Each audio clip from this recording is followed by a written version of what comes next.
And welcome back. We're talking about demystifying the coronavirus this morning. My name is Shiko Kaitani, and of course, this is K24 this morning. Keep talking to us.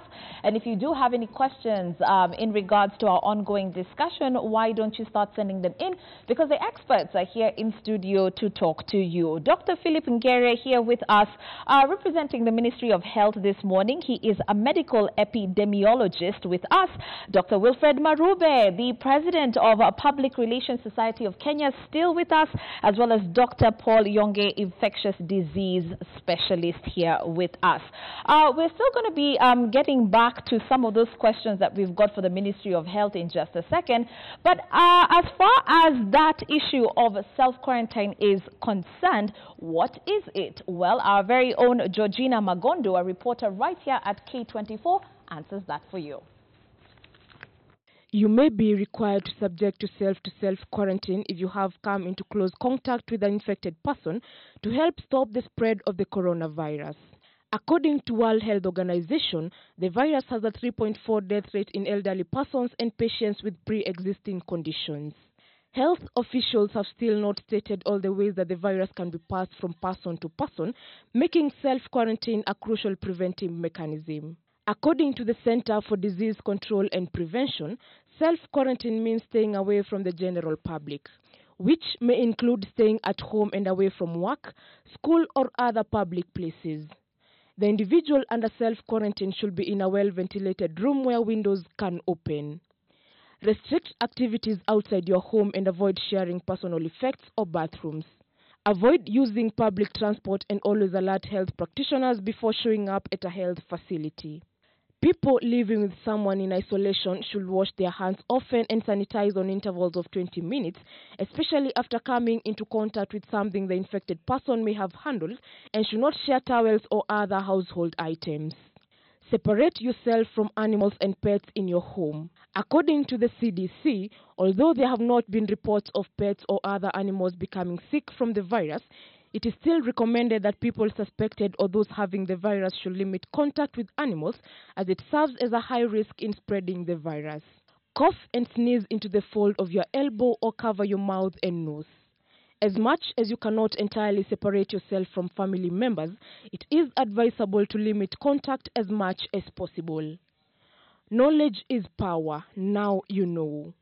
Georgina Magondo, K24. Absolutely. Knowledge is power, and now you know. Let's take a look at some of your questions or your feedback coming through our WhatsApp line. I understand we've got a couple that have come through. How do you treat or manage coronavirus? Antibiotics, hot water, some of the myths that are spreading out there. Dr. Paul, why don't you take that? How is the coronavirus being treated, by the way? Because actually, when you look at a few cases, you can see Israel talking about vaccinations coming through. China has even reported that half their cases now have been treated and been re-released. Why don't you take that question before we jump to Dr. Philip, who's going to answer our previous question. So how is it treated? So first of all, one of the things that we need to realize is that there's no treatment, there's no approved treatment available. Okay. A lot of the treatment that is being offered is quite supportive. It's supportive treatment whereby you make sure that patients, in case they have respiratory problems, they have oxygen to breathe. For those ones who have very severe disease, they may actually have to be ventilated at some point. Yeah. A lot of the therapies that are being used off-label.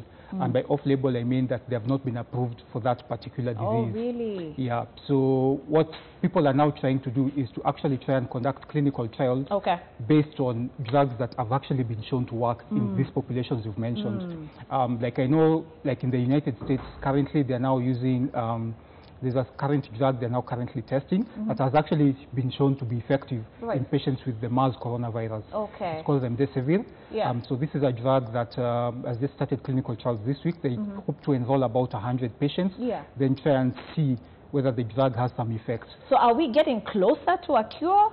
So clinical trials take quite a while, Yeah. But hopefully now with a lot of really fastening a lot of these processes, we should be able to see maybe treatments in the next 18 to 24 months. Okay. Yeah, right now it's purely supportive. Yeah. No antibiotics. That one I really must emphasize. Antibiotics are only for treatment of bacterial infections. Hot water is probably if you just want to quench your thirst or you're trying it's not going to. So forth, but not really for treatment. Okay. Madam Director, before we actually take the next WhatsApp, kindly allow Dr. Philip to actually answer that question about how are we being effective around the border towns, for example. I gave the example of perhaps Malaba. We even talked about places like Namanga, Mombasa, places which are entry points. How prepared are we as far as those areas are concerned? Thank you, Shiko. Let me just rephrase the question. Let me call them our points of entry. Yeah. I don't want to call them border towns because you look at the context of the disease. In terms of preparedness, we conducted risk assessment, and this considered points of entry. When you talk about points of entry, then you link it up to countries that are reporting this disease. Okay. Then you look at which channels are they likely to use to land into the country. Are they likely to use air? When you talk about airports, then Nairobi is not a border country, becomes at risk. Talk about sea, talk about land, could be land, but you have a land border crossing point that have no linkage whatsoever with the countries reporting. So based on the presidential executive order number 2 of 2020, we were ordered to undertake screening at all crossing points of entry, be it land, be it sea, be it air, and it is mandatory for all travelers. Originally, we had started based on the risk assessment, only targeting people traveling from specific countries. But right now, we are screening everybody through these points of entry. All right, let's listen to Marcel from Runda. I understand he's still on the line. Good morning, Marcel. Hello? Hello. Yes, Marcel. Karibu sana. Long time. Yes. Nice to hear from you. Looking good as always. Asante sana. Do you have a question? Say hi to the guest. Okay, wamesalimika. Okay, I have a question. And this is from the rumors and gossips I've been hearing. That Africans are less resistant to this coronavirus. So I'd like to confirm, is it true or false? Okay, thank you so much. I think Marcel's question can be answered later as we talk about myths out there. But getting to you, Dr. Wilfred, when we actually talk about information and the communication from the government to the people of Kenya, yes, we've pointed at them and said, okay, fine, perhaps they need to speed things up and increase the frequency. But how are we as citizens contributing to the misinformation out there? I think for some citizens, it's a question of fun. Because the more ridiculous information you spread, the much more fun you create online. But people need to realize that they have a responsibility and a duty. When you're looking at this pandemic and it's likely impacting Kenya, the responsibility actually goes beyond the Ministry of Health. And a good starting point when we're talking about citizens is the question, what are the professional bodies who have access to the common person doing about ensuring that only the right information goes out and also calling out on any misinformation. Like yesterday, I think it's today morning that I saw a funny tweet that we are paying 400,000 for clinical trials in Kenya. Oh, wow. Which of course I know is misinformation. There's so much of it. And I think it's the responsibility for professional bodies like the Public Relations Society of Kenya, like for us to be able to mobilize their members so that they're able to articulate and amplify some of these messages coming from the Ministry of Health, especially on the facts, and also from the World Health Organization. And the other challenge again, which I would want to give now before we get to the citizens, is for the media industry and the media houses. They need to take up their social responsibility role. It's not just about reporting. How can they support government and the Ministry of Health to do their work by making sure that only right information is reported, is shared, calling out any misinformation. And that's why I say I like what I saw on People Daily today, the Coronavirus Watch, just having a slot on some of the myths and the facts about that. And I think that's something that needs to be done on a day-to-day basis. So the point I'm making is that citizens will always generate information. They'll always share what is exciting or what appears to be a solution, so long as the credible authority in the country, with the Ministry of Health, needs to saturate And I think for me the key point is saturating information on, number one, on what is coronavirus, how does it manifest itself, what can I do in case I suspect. And I'm glad the ministry already has a toll number, but I'm not sure whether the website, dedicated website for coronavirus is up. So that some of these things you can do self-checking. And I think once they do that, once the right information is saturated, it makes it much easier for the media, for the communication professionals like us, and other professional bodies. Because the bigger question is again, the conversation is also going to go beyond the Ministry of Health. What about organizations where people work? How are they going to communicate to the employees?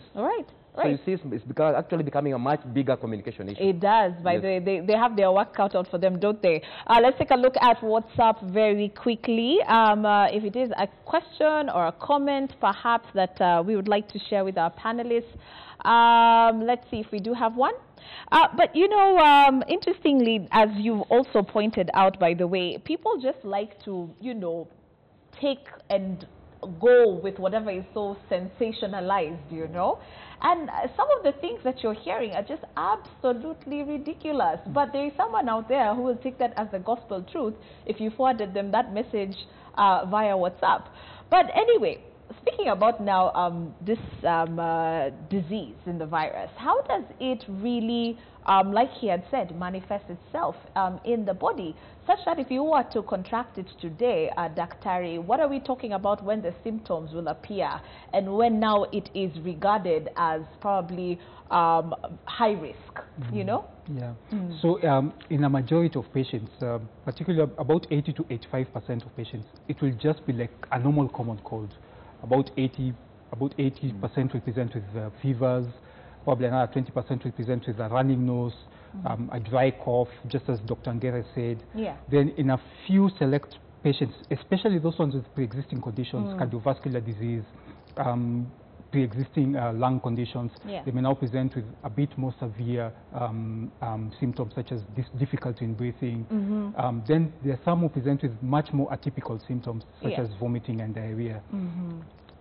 So I think for 80 to 85%, they'll pretty much just clear off. They'll clear off the infection just with normal supportive measures. Now for these other guys who present with difficulty in breathing, there may be a bit of an issue in terms of managing them, because they'll require intensive care in most cases. They'll require supplemental oxygen, and in some patients they can actually progress to what we call an acute respiratory distress syndrome. So where you find that actually in a few patients the immune system actually fights the body itself. The virus has already entered the normal cell, and now the immune system is trying to fight off these infected cells, but at the same time there's sort of like some friendly fire. So even the normal cells are being gobbled up by the chemicals. So because of that, in some of those patients, they may require much more intensive care. And then about another 2 to 3%, they eventually don't make it. Yes. Well, now, speaking about the misinformation that's out there, I think it is mandatory, or at least in our best interest, that we tackle those myths that are actually circulating, what people are even calling rumors that are circulating on social media, WhatsApp, you name it. And so I've got a list of some of the myths around coronavirus to actually share with our experts today, and they will tell us true or false. What have you been hearing about the coronavirus? Let's start off with the first one that I'd like us to post up, and that is about eating garlic. Eating garlic prevents infection of the coronavirus. Who wants to take it, Dr. Philip or Dr. Paul? Who will answer that? Yes, no? No. No. No. No. There's, you know, clearly there is no, I think for us as doctors, I think we really rely on scientific evidence. And so far, I personally, to the best of my knowledge, have not come across any literature that seems to suggest that. So please, no trying any natural herbal medicine at home. No. Okay, let's take a look at the next one. Homemade hand sanitizer, which may say disinfectants, which rather say disinfectants for cleaning surfaces, wax. Dr. Philip, we actually talked about self-quarantine. People are thinking now that you can actually make your own sanitizer at home. Whatever you use as your cleaning agents at home could actually work and prevent you from catching coronavirus. Two things. Yes. It's not a clear yes or no. home detergents yeah. and disinfectants have been shown to be effective against the virus. So when you're going to use them to make a hand sanitizer, it depends on several things. What is your concoction like? Yeah. Is it something that you end up deactivating even what you're trying to potentiate? Yeah. And in the effect that is not the case, what is the strength? Yeah. So those are the questions. I think the best thing is just to use commercial sanitizers, commercial disinfectants, normal soaps to clean your hands, to clean surfaces. If you have the detergents, if the disinfectants good enough, I don't think let's not try to make them at home without following due protocol. But we can use what is commercially available. All right, let's take a look at the next one. And this one is all about drinking water. Actually, one post copied and pasted in multiple Facebook accounts says one Japanese doctor recommending that drinking water every 15 minutes actually flushes out any virus. That is spreading on Facebook. What do you have to say about that, Dr. Paul? Well, I think the drinking water every 15 minutes, I think serves a bit other purposes, such as keeping off dehydration, that's for sure. But it's not going to help. But it's also going to help you with clearing the virus. Because the virus is a respiratory infection, not a gastrointestinal infection. All right, there's another one now about heat. That's the next, rather the misinformation or another myth that's actually spreading on social media. Heat kills the virus. Drinking hot water, taking hot baths, and exposure to the sun, rather, kills the coronavirus. Dr. Philip. False. False. We all know. Irrespective of the temperature of the water that you drink, ultimately the body brings it to the body temperature. Right. It will not get into your body at that temperature. The body will not absorb water at a temperature higher than what is the body temperature. Right. Okay. So exposing yourself on the sun or drinking very hot water will not help at all. All right. I want you to also answer the next one, because this one seems to be quite a concern, especially for Kenyan entrepreneurs, that the coronavirus is transmitted through goods manufactured and imported from China. False. False. But if it has to be true, it requires qualification. I just talked about droplets. Droplets on surfaces. Settling on surfaces and I touching them and ultimately getting infected. If somebody handling these goods is infected at the point of preparation and happens to use no protection and contaminates the surface of those goods, I immediately touch the goods that can be infected. But we need to consider the fact that the virus doesn't last on the surface of these goods for eternity. The virus only lasts on the surface of these goods for a period of time. It's a very weak virus. Dryness alone kills it. Okay. So if there are droplets on the good surfaces at the point of preparation in China, that's an assumption. By the time they land in Kenya, they're already dry. We don't expect any virus to be on them. All right. I hope you've actually taken a note on that. The next one, the new coronavirus could actually be transmitted by mosquitoes. Yes or no, Dr. Paul? At the moment, no. Okay. We've not seen any evidence related to that. Okay. Let's take a look at another one that's circulating on social media. Vaccines against pneumonia protect you against the coronavirus. Yes, no? No. No. It only protects you. And that one, I think that's a point I need to emphasize, is that that should not stop you from actually getting some of, in fact, some of these vaccines are very important because it helps you to, when you get sick, it actually helps us to start ruling out certain other things. Like, for example, people who are the elderly, people who have pre-existing conditions. I know in my clinic, I heavily recommend that those patients should normally get the pneumococcal conjugate vaccine. And you should also get the annual influenza vaccination. All right. Okay. The next one is biting your nails is actually the easiest way to catch coronavirus. That's what some reports say. Dr. Philip? Let's not talk about biting nails. It is true. It's about touching your mouth. Whether you touch your mouth in the process of biting a nail, you touch your mouth in the process of wetting your hands to turn a page, or whatever reason, for whatever reason, if you touch your mouth, and you touch a surface that had the droplets of an infected person, then you're likely to be infected. Okay. Let's take the last one that has been circulating, and even one caller asked this. Dr. Paul, you can handle this, that black people are immune to coronavirus. Well, with the remarkable low rates of the coronavirus infection in Africa, this is also still a puzzle to some experts. We don't know whether it's because we have faulty health systems that are not detecting the coronavirus. But in comparison to the rest of the world, Africa seems to have very low cases. What is your take on that? Because this is what's giving people that belief that we as Africans hatuwezi shika hii kitu. You know, that's a very interesting question because I'm a member of the Infectious Disease Society of America, and we were actually having this discussion last week. And I think one of the infectious disease specialists, actually from Minnesota, was actually saying that you know, in China, due to the air pollution levels, you find that their lung health is not as optimal as people coming from this side of the world. Same goes with Europe, because Europe there's quite a bit of smoking, tobacco smoking, so even their lung health is compromised. Africa, we are catching up with them, but we're still not yet there. So probably one of the ideas that are coming up is that probably in Africans, our lung health is somewhat way better than guys who are facing these air pollution levels. That is just a postulation. It's not really confirmed. But it's not to say that we cannot get it. It's not to say we cannot get it. I mean, if guys are already getting it in Nigeria and the like, there's no immunological explanation as to why Africans are not getting it. So I would not really let it fly. Okay. All right, let's take a... Maybe because already we have African cases documented. So it doesn't hold to say Africans cannot get it. The only thing probably on top of what Dr. Yonga says is that we need to understand that this thing started in another continent.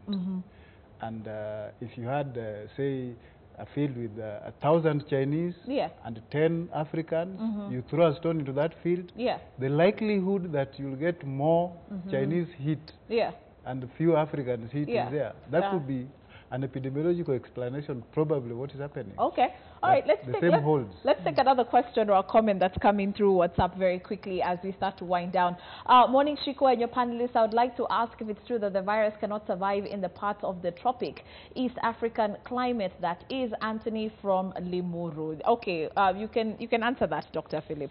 Thank you. I think we need to understand that we need cool and humid conditions for the virus to survive. Outside the body. Within the body, it can be anywhere. But outside the body, we need a cool and humid condition. If ours is not cool and humid, the only thing then is when I spray the droplets, they will not last too long. But not that they can't survive. Okay. All right, Sasa.